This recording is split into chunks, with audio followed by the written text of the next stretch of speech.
설 연휴가 지나고 여야가 전한 설 민심은 확연히 달랐고 진영 간 골은 더욱 깊어졌다는 평가입니다. 연휴 기간 발표된 각종 여론조사에서는 거대 양당의 지지율이 오차 범위 내 접전을 보이고 있는 것으로 나타났습니다. 황상현 기자가 배종찬 인사이트 K 소장과 함께 관련 소식 분석해드립니다. 명절만 지나면 늘 나오는 얘기지만 여야가 전하는 설 민심은 이번에도 확연히 달랐습니다. 설 민심은 진영 간 결집이 더욱 심화됐다 이렇게 볼 수 있는 건가요? 그렇게 봐야 될 것 같습니다. 명절 민심은 말 그대로 지역, 또 직업, 또 연령을 초월해서 민심이 뒤섞이는 용광로거든요. 경제가 중요하지만 지금의 탄핵의 시간, 또 이재명 대표의 공직선거법 2심을 바라보는 시간, 이 시각이 충돌하면서 진영 간 골이 더 깊어지는 명절 민심이 만들어진 것으로 보입니다.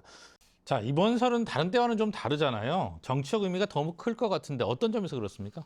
가장 중요한 것은 탄핵 전국이라는 거죠. 그래서 윤석열 대통령의 헌법재판소 변론, 그리고 또 이재명 대표를 바라보는 시선, 이게 이제 대충돌을 벌이는 겁니다. 그런 상황에서 과연 이것이 설명절 이후에 어떻게 전개되겠느냐, 그런 차원에서 이 명절 민심이 말 그대로 분수령이 될 것으로 보입니다. 자, 연휴 기간 각 언론사가 여론조사 결과를 발표했습니다. 일관되게 나타나고 있는 경향성은 어떻게 좀 정리해 볼 수 있을까요?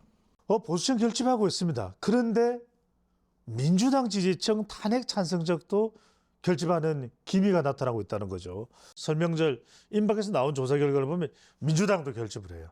그러니까 대결집이 이루어지고 있는 겁니다. 그렇다면 중요한 건 중도층 민심인데 윤석열 대통령의 탄핵 쪽인가 아니면 이재명 대표의 재판 쪽인가, 바로 이 부분이 명절 민심에 어떻게 여론이 뒤섞이는가, 이 부분이 가장 중요한 관전 포인트가 될 것으로 보입니다. 네, 설 민심에 특히 촉각을 곤두세우는 사람들이 아마도 여야 잠룡들이 아닐까 싶은데요. 전체적으로는 이재명 대표의 1위 고수, 그리고 범보수 진영에서는 김문수 장관의 우세가 이어지고 있다 이렇게 봐야 하나요?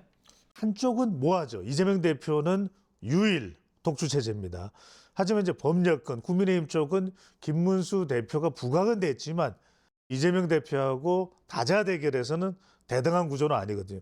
그렇다면 이 흩어져 있는 국민의힘 지지층들이 과연 만약에 조기 대선이 있다면 뭉쳐질 것인가? 그리고 이재명 대표는 지금 중도층이 흡수 안 되는 이른바 이재명 대표의 리스크가 있거든요. 이게 또 털어내질 수 있을까?